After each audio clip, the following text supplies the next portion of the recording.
Hi, I'm Rose Cushing with Carolina Hoofbeats TV. Today we're at Fourth Rock Stables in Lumber Bridge, North Carolina. And we're going to learn all about Rocky Mountain and Kentucky Mountain saddle horses. And for those of you that have never seen them, we had them recently at our Parade of Breeds, and they're incredibly beautiful horses. But not only are they beautiful, they're a smooth pleasure to ride. So stay tuned. I know you're going to enjoy this segment.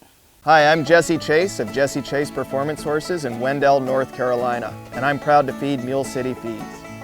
Mule City was first recommended to me by a vet who felt that I would benefit from a custom mitt. Overall, I've been thrilled with the customer service at Mule City Feed, the quality of products that they use, and how my horses have looked and performed since making that change. So stop by today and check out Paul Dunn at Mule City Feeds.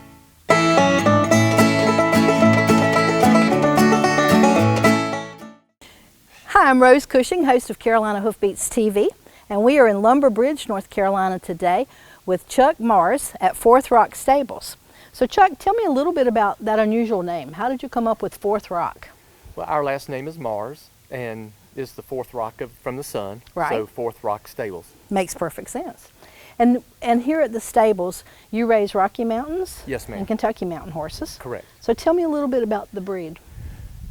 We were doing research when we wanted to start a trail riding business, and all the research we kept doing kept coming back to the Rocky Mountain, Kentucky Mountain. They're just so calm and level-headed, and their conformation is good, and they're sure-footed on the trails. They don't get in fights. They don't get mad. You can literally get them in about any situation, and they will just wait for you to get them out. They don't buck. They don't throw. They don't get in fights. So that's the breed that we just kept coming back to. So we started buying Rocky Mountains back in 1995, and we've been doing Rockies ever since. Okay. So you do a trail riding business here at the farm predominantly? That is our biggest thing, yes, is trail riding. There's not very many places in North Carolina that you can go and rent a horse and go on a trail, so tell me a little bit about that. Well, being here at Fort Bragg, they used to have their own stables, and then the tornadoes about 4 or 5 years ago wiped them out, and they didn't rebuild. So that really helped our business, and we probably have somewhere between maybe 30 to 50 people a week come and trail ride, probably about maybe 100 or more a month. And what we do, we have 500 and some acres, and we have trails cut off through the woods, through the plowed fields, through bramble, and so we take them on trail rides. We can ride for an hour or 2 hours or a half a day, right? And we can ride that long and usually not have to backtrack any trails at all. But that's predominantly our biggest business, is trail riding. And so the horses that you take them out trail riding on are all different levels based on their needs, I would guess? Well, the two behind you are both 3-year-olds, and we've had beginners and first-time riders ride those 3-year-olds. They're just so calm and cool and collected. We have some older horses, 8, 9, 10-year-olds that we put anybody on.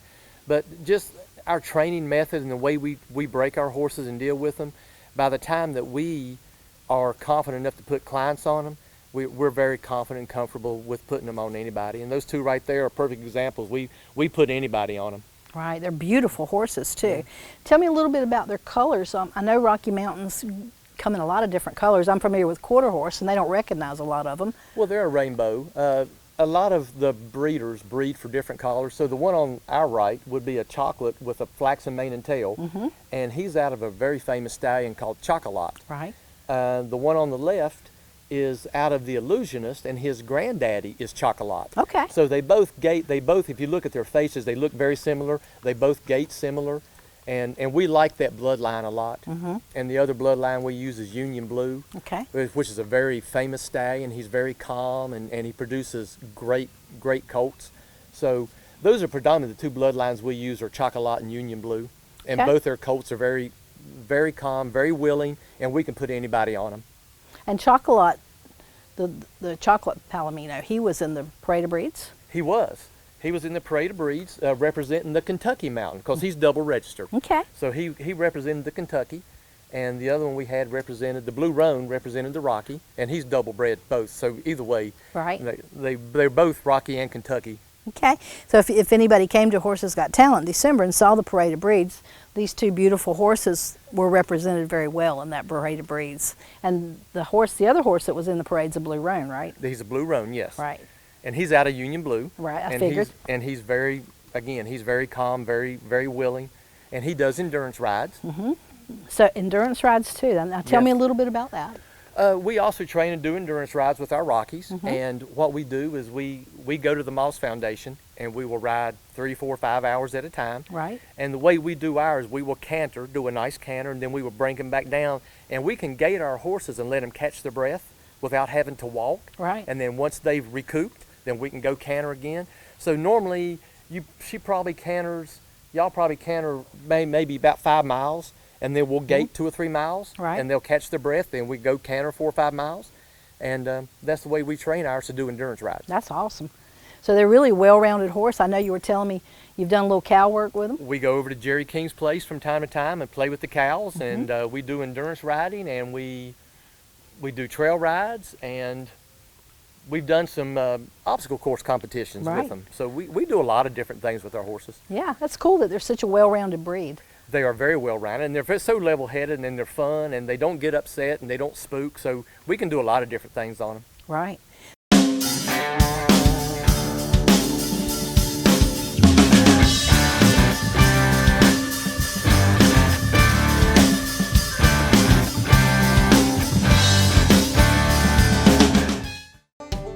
The rural American lifestyle.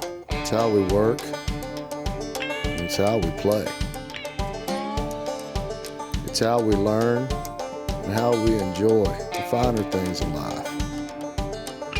How we take care of our animals and tend to the land. It's a way of life. Has been for hundreds of years. Now there's a whole new way for rural America to watch TV. So tell me a little bit about your training methods.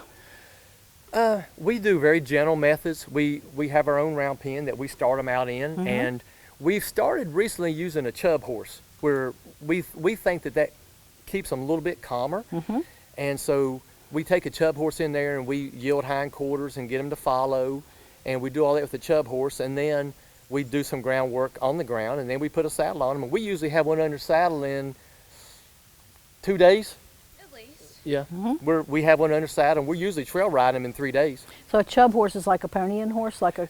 It's a horse that we take inside the round pen with them, and we do everything on the chub horse that we would do on the ground with a stick and a lead line. Okay. But we use the chub horse, and it just seems they don't resent it as much as the person, and it also gets used to seeing somebody up high, like you would be on their back. Right. So we've been using it now for a little over a year. Okay. And it's you have to learn how to use a chub horse. You just Right. don't go in there and do it. You have to learn the techniques of using a chub horse. So that's something that we're working on, and we're trying to perfect it for us. I know Jerry calls it his using horse. You- So I have to always make sure that the people watching know what we're talking about. Jerry does. Yes, calls I've it his seen Jerry using use- horse. Yes. Jerry's phenomenal, but we have similar training methods. Yeah. But everybody has to have their own little quirks. Yeah. But that's- we've been using a chub horse now for about a year and a half, 2 years.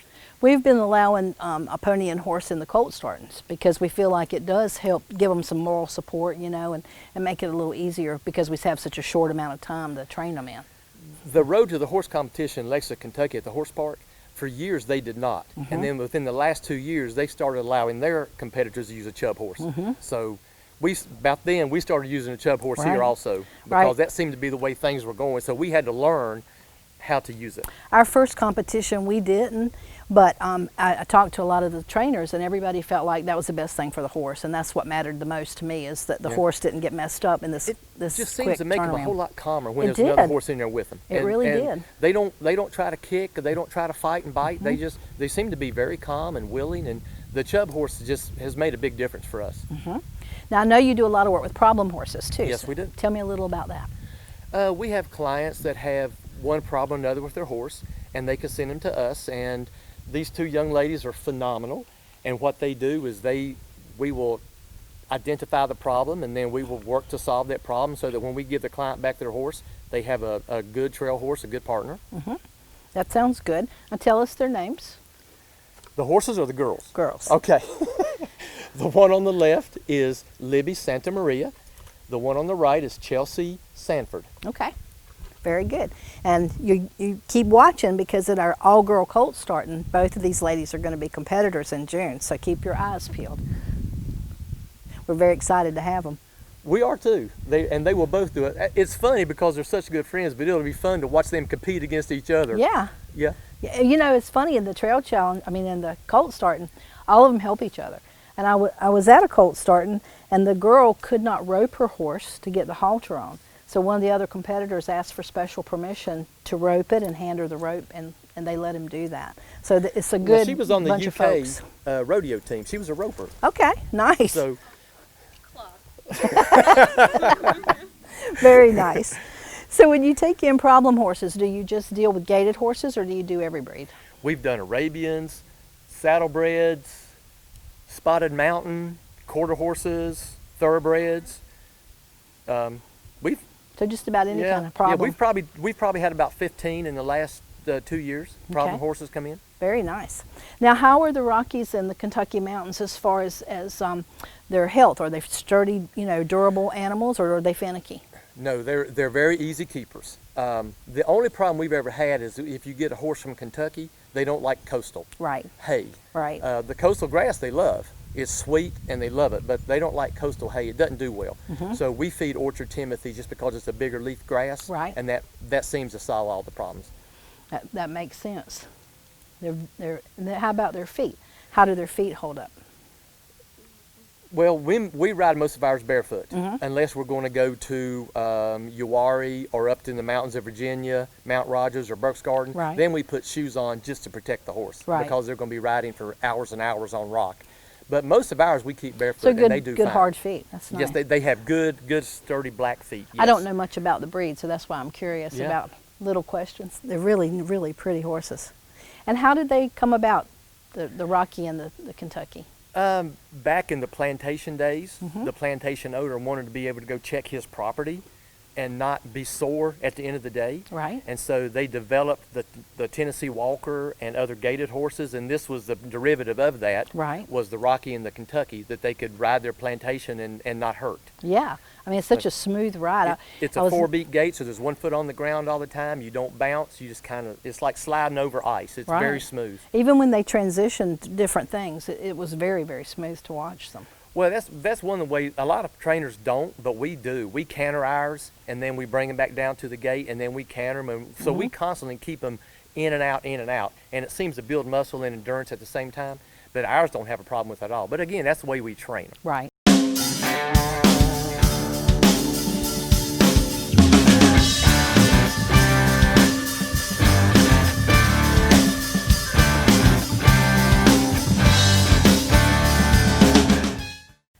I'm Vicki from Double L Tack and Feed in Coates, North Carolina. If you're looking something to wear out on the town, to the rodeo, or just to hang out or to work out in the barn, we can get you dressed for the occasion. We have all the major brands with a lot of styles to choose from in various sizes. So come in and check out our selection of men's and ladies' clothes. So the next time you need an outfit, stop by and see us at Double L Tack and Feed. We're located in Coates, North Carolina on Highway 55, 1 mile outside of Coates between Coates and Andrew. We have new arrivals all the time, so check back often. You can also follow us on Facebook and Instagram. So Libby, tell me a little bit about riding this horse. What do you love about him? Oh, about him, he's always been very calm from the get-go. He was one that we actually had under saddle in about 2 days and had him on the trail in 3. He's just always been very willing.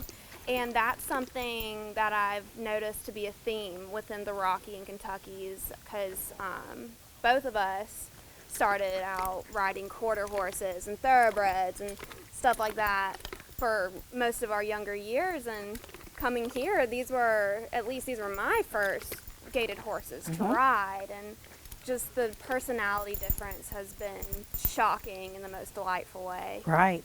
Well, that makes sense. Now, are different ones of them geared differently? Personality-wise, definitely. Louie, we call him like our surfer dude. He's just very go with the flow, hang loose kind of guy. We have some very type A personalities out there. We have some that are just absolute goofballs. Like, I think they should have been puppies instead of horses, but They do vary, but I've not encountered a negative personality type. Nice, very nice. All right, very good. And what do you show him? What do you do with him? With him, we've been playing around with the idea of maybe getting him into a show ring because he is so flashy and he has proven to step very high. Plus his dad is Chocolat, also Right. a well-known show horse, so Sure. it kind of makes sense. But he also kind of has the conformation for an endurance horse. He's just long. So we may play around with that, but he's only 3.5 years old. We feel like we have some time to figure out what he's good at and what he enjoys. Absolutely. All right, thank you. Thank you. So Chelsea, tell me a little bit about this mount. Well, this is my favorite boy. This is Wizard. Originally, whenever I first rode him, I did not like him at all. He's very laid back and easygoing, which is not my style of riding. So it took me a while to figure out how he works and how I work with him. But now we have created an awesome bond, and he is just so willing and just wonderful. Anytime we do anything, they ask me who I want to ride, I always choose him. He's my favorite for sure. Right, well, he was smooth as silk when you were riding him earlier. I can see why you'd want him. Perfect. Definitely. So tell me a little bit about some of the other horses that are here and how do you work with them? Well, all of them are different. They all need a little bit different tweaking. Some of them, like with Louie here, he likes to canter first to get warmed up before he can really start gaiting good. Some of them, as soon as you hop on, they go. Just smooth as silk, no problem. Right. They're all different. I mean, some of them you need to spin in some circles, do some backing up, lots of transitions, and then others you just get on and go. They're all completely different. You just have to take all of your information and figure out what works best for each of them. So when you do trail rides, do you do guided rides? Yes, we do. So which one do you ride when you do that? Whichever one. They're all phenomenal at it. We use one called Boone. We call him the trail boss because he goes for days, no problem.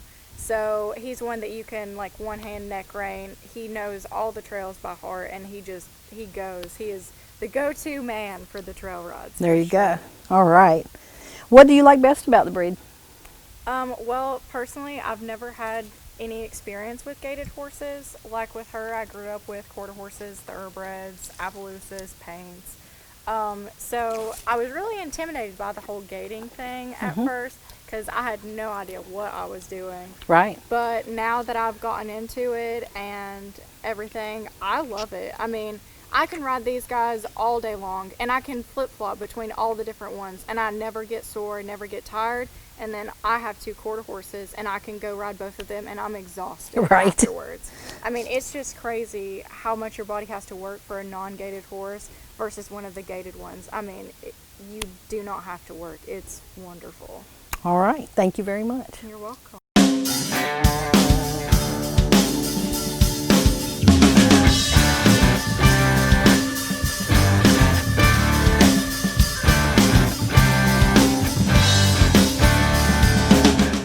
Hi, I'm Jerry King from King's Border Collies. We use Border Collies around here. They're the #1 dog, as far as I'm concerned, the smartness and the help they do. I train cutting horses and sorting horses. They help me every day with my cows. They go out in the pasture. I don't ever go out in the pasture to get cows. I open the gate, they go get them, they bring them, put them in. They take them back out of the pen. Any separating and sorting I want to do, I do with my dogs. I could take these dogs to take my cows and dump them out. I always tell people at Walmart, and take one dog and either put them in a trailer or bring them back home. I had my cows get out about 20 years ago, and they left. I found half of them downtown in a housing development. I took one dog and brought all the cows home down the highway. So they're very handy dogs, they're very intelligent dogs. So, but they're definitely my dog, #1 dog. Buddy? If you notice, he's very in tune to me and watching what I want and waiting for me to give him the signal. Now he's supposed to stay with me around right.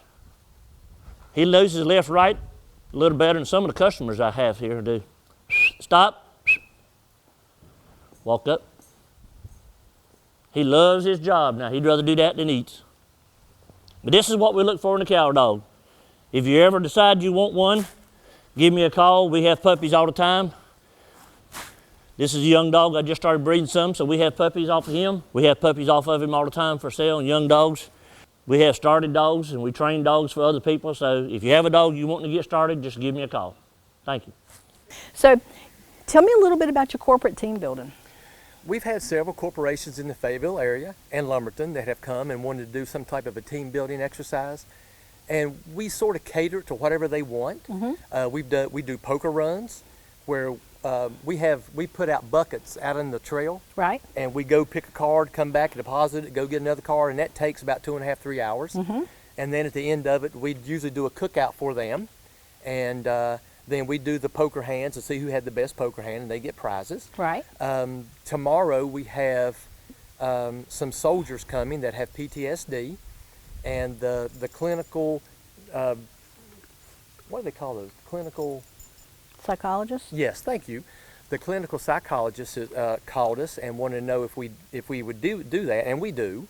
And so she's bringing 5 soldiers that have severe PTSD, and they've tried a lot of methods and a lot of options and they don't want to go to drugs. Sure. And so this is sort of a last resort for them. So we have to be on top of our game tomorrow to introduce each one of these soldiers will get their own horse. And hopefully we can bond with that horse and teach them how to round pen it and train it and ride it so that they have somebody that they can feel comfortable with, they can bond with, they can talk to, and there's a lot of therapeutic value in grooming a horse and talking to a horse. Yes. So that's something tomorrow we have a group of 5 soldiers coming, and hopefully, Lord willing, we do a good job with that. I'm sure you to will. try to help them out. That's such a wonderful thing, and people that don't own a horse, and I'm sure all of you guys do, but people that don't own a horse don't realize that when you touch him, that second you get something back. And when you look in his eyes, I mean, there's just nothing that compares to what he can do for you in 5 minutes. So definitely will be good for those guys. They want to do some bonding for about an hour, and then they want to go out on a trail ride for about an hour and maybe do a team building thing for themselves. So, matter of fact, we're going to meet here later about exactly what we're going to do for the soldiers tomorrow. Right. To take care of that situation. Right. We also do Boy Scouts, Girl Scouts can come and get their equine badge. That's really nice because I researched the Boy Scout one, and my God, it was a million things they had to do to complete it, and nobody offers that, so that's good. 18 steps, 14, 18 steps? I mean, it's a long long process. And so the Boy Scouts come and we do that for their merit badge, and then the Girl Scouts come and they do an equine, not equinemanship, what? That's not it. The Girl Scouts come and get an equine badge also, Right. and my wife was a Girl Scout, so Yeah. she's very very liberal with the Girl Scouts coming, and she takes care of them. So we have that. We offer that. Do you do with FFA as well? We have.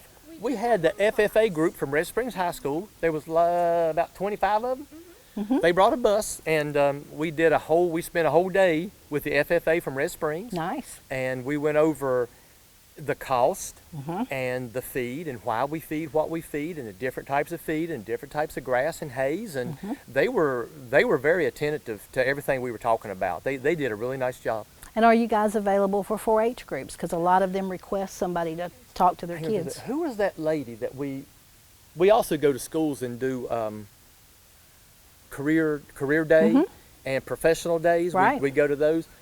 Who was that lady? I know not her name, but what was her title? She was the Oh, she was in charge of 4-H equine yeah, for she was. Cumberland County. Sarah. Okay. Okay. So yeah, we have been dealing with the lady that's in charge of 4-H equine for Cumberland County, and to bring groups down here for 4-H. That's really good. Because I know I worked with a group in Greene County, and there was nobody in Greene County that had horses that would let them come. So they couldn't do the horse part of their 4-H. So it's wonderful to find forums that are willing to do that for kids. We do. The only thing we do, we send them a waiver so that when the kids come, that they have to bring the signed waiver with them, and that that keeps everything legally and so that the parents are aware that they're coming to a horse farm. Yeah. So and it's like they treat it like a field trip. Right. All right. So what's on your bucket list for the future? We want to get more into training and selling gated horses. Our trail business is going great, thank the good Lord. We want to get more into colt starting competitions. we're going to, the two ladies and myself are going to do Extreme Mustang Makeover. Nice. And we pick ours up in January, February from Lexington, Kentucky. Right. And we have 100 days to train it. So we're trying to, while I have these two ladies that are excellent, we're trying to do so many different things so that we can all become better at the equine industry. Well, you'll enjoy the Mustang Makeover. The Mustang community is very different than the traditional horse community, and they're much closer bonded, and there's a lot of them, and all of them will help you. All of them.